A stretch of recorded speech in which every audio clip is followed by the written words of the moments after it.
Il se nommait Fougeray et avait été abandonné un demi-siècle plus tôt.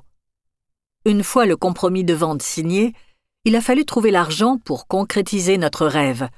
En pleine rédaction de ma thèse de doctorat d'histoire, j'ai rapidement déposé le dossier à ma banque en expliquant que j'envisageais d'ouvrir des chambres d'hôtes.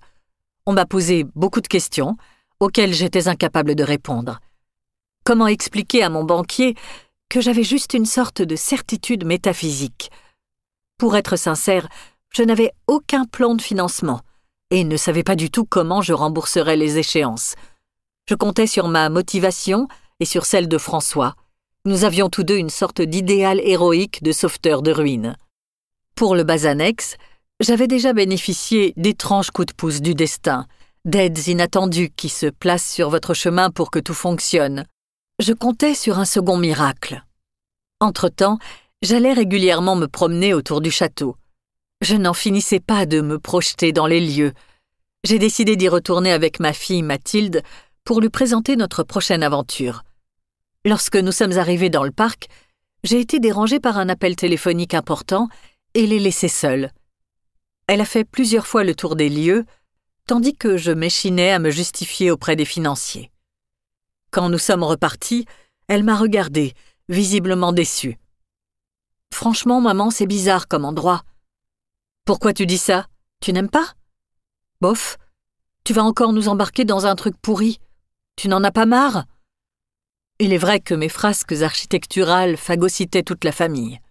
« C'est un super endroit. Tu as remarqué la vue de la falaise? Pas de voisins, des bois tout autour. C'est super. Et ton père adore. » Elle avait réellement l'air inquiète. « Écoute, maman, tu m'as laissée toute seule pour répondre au téléphone. Je ne me suis pas sentie bien. Je ne vois pas pourquoi tu voulais que je vienne. »« Pour que tu vois en vrai? Tu trouves l'endroit comment? » Je ne sais pas trop. J'avais l'impression que des gens me regardaient aux fenêtres. N'importe quoi. Avec le bas annexe, tu devrais être habitué à l'ambiance des châteaux abandonnés. On a toujours des impressions étranges au début et puis ça passe. J'ai mis fin à l'échange en levant les yeux au ciel. Je minimisais volontairement. Je l'écoutais toujours, pourtant. Quelques années auparavant, alors qu'elle prenait des leçons de conduite, elle m'avait raconté avoir vu une femme en chemise au milieu d'un rond-point qui chantait « Pour que tu m'aimes encore », le tube de Jean-Jacques Goldman interprété par Céline Dion. Elle avait immédiatement pilé. Le moniteur lui avait demandé pourquoi. Elle n'avait pas répondu. La femme avait disparu. Elle avait redémarré, très gênée et perturbée. Une autre fois, alors qu'elle visitait un vieil immeuble, en ruine naturellement, elle avait vu une gamine vêtue de bleu, avec des cheveux blonds bouclés. Elle voulait sortir de la cave où elle était assise, recroquevillée sur elle-même. Une fois dehors, sa petite main s'était accrochée au barreau du soupirail. Mathilde était blême. Bien plus tard, alors que je dépouillais des archives pour ma thèse d'histoire, je suis tombée sur un fonds d'archives contenant une photo de cet immeuble. C'était une confiserie qui s'appelait alors « Aux bons enfants ». Devant la façade, une vingtaine d'enfants étaient assis. Peut-être que certains d'entre eux y avaient été maltraités. Mais là, j'étais aveuglée. Rien n'y faisait. J'ai balayé notre complicité en traitant tout cela comme des élucubrations. Mathilde s'est sentie trahie. Je restais sur ma position, même si aucun des enfants ne voulait nous voir nous lancer à nouveau dans un chantier titanesque qui nous absorberait tout entier. En février 2009, je devais partir aux États-Unis, accompagnée de François et Enguerrand, terminer ma thèse. La banque avait refusé le prêt. J'ai contacté une autre banque avant de partir. Nouveau refus. Je suis partie quand même, non sans avoir contacté 5 organismes de prêt. Pas de réponse. Je voyais tout s'écrouler lorsque je me suis rendu compte d'une chose. En discutant avec François, je réalisais que nous avions visité Fougeray 10 ans, jour pour jour, après notre première et unique visite au bas annexe. François-Joseph m'a immédiatement rassurée. Cette synchronicité était tellement incroyable que je l'ai prise comme un clin d'œil positif. Un jour, nous serions propriétaires de Fougeray. Mes doutes se sont évanouis. À notre retour de Chicago, j'avais une réponse positive. Nous étions en mars 2009. La première banque contactée nous suivait finalement sur le projet. Incompréhensible. François avait sa ride du lion si pliée que je pouvais ressentir son angoisse. Nous ne savions plus si nous devions rire ou pleurer. « Tu es sûr de toi pour Fougeray ?» m'a-t-il demandé, avec une voix aussi angoissée qu'anxiogène. « Mais oui, on va s'en sortir. Et il n'y a pas tant de travaux que ça. »« Oui, mais il va falloir rembourser. Ne t'inquiète pas, on trouvera bien une solution. Et au pire, je vendrai le Basanex. » J'avais dit ça comme ça. Je me mentais, sans me douter qu'un jour, les conséquences seraient terribles. Le jour de la signature, nous étions nombreux dans le bureau du notaire.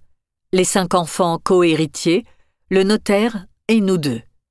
J'ai signé sans peur, comme s'il s'agissait d'un banal formulaire, alors que j'en prenais pour 25 ans d'emprunt sans me poser de questions. François-Joseph, pourtant plus réaliste que moi, signait par amour. Même avec les clés en main, je ne réalisais toujours pas. Nous sommes rentrés à la maison, excités comme des enfants à Noël, en arborant un air triomphant devant notre trio de descendants. On essayait de leur donner une leçon, la fameuse leçon « ne jamais baisser les bras et croire en ses rêves ». Ils se moquaient de nous. Ils étaient blasés, mais surtout, ils se disaient que ça allait encore être des événements hors normes à gérer. En effet, ils avaient été déscolarisés 1 mois afin que l'on organise au mieux le festival médiéval au Basanex, et ça n'avait pas été sans certaines conséquences administratives désastreuses. Nous sommes partis, fiers. Arrivé à Fougeray, j'ai bandé les yeux de Violette, qui découvrait le château pour la première fois. Je faisais un peu de mise en scène. Je riais, totalement hystérique, et la seule dans cet état. Nous sommes entrés dans le château. Violette était étonnée, même si elle n'a pas fait le moindre commentaire. Enguerrand restait froid. Mathilde observait. Nous faisions une nouvelle visite des lieux, mais personne n'était là pour nous gêner avec des remarques insignifiantes. On redécouvrait le château. 7 mois s'étaient écoulés depuis notre première visite. On fouillait partout, dans les tiroirs, les armoires, les recoins, les lits, les dépendances. Tout regorgeait de souvenirs, d'objets, un bazar hétéroclite. À la nuit tombée, comme il n'y avait pas encore l'électricité, nous avons dû partir. Nous avons fermé religieusement le château, volet intérieur par volet intérieur. Au moment de monter dans la voiture, je me suis sentie mal. J'avais des vertiges, la tête qui tournait, envie de pleurer. Je n'avais jamais été aussi triste de ma vie. Je me mordais l'intérieur des joues pour ne pas éclater en sanglots. J'ai alors mis mes émotions sur le compte de ces mois d'attente et de ce dénouement si soudain, pensant que c'était nerveux et que ça passerait. À la maison, nous ne parlions que de Fougeray. Il avait envahi nos vies avec une telle fulgurance que le Basanex semblait un peu oublié. Les enfants me le reprochaient et je recadrais les critiques. J'argumentais beaucoup trop. J'étais déjà sous emprise, mais je l'ignorais. J'ai informé mes amis, non sans fierté, de ma nouvelle folie. Tous m'ont proposé de venir avec un pique-nique pour faire une journée de nettoyage. J'ai accepté avec joie.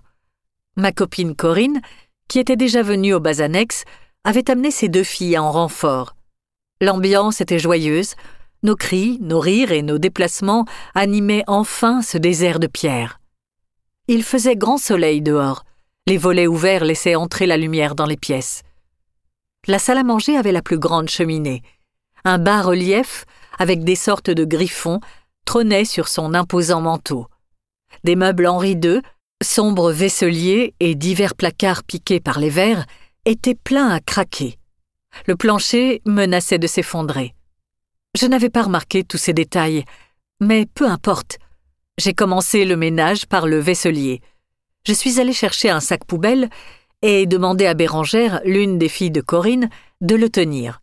J'ai ouvert les tiroirs. À l'intérieur, des couverts dont les manches en os de chevreuil étaient en décomposition. J'étais dégoûtée. J'ai décidé de tout jeter sans réellement trier. Je faisais vite, car nous devions avancer. Livre audio complet gratuit disponible en description de cette vidéo.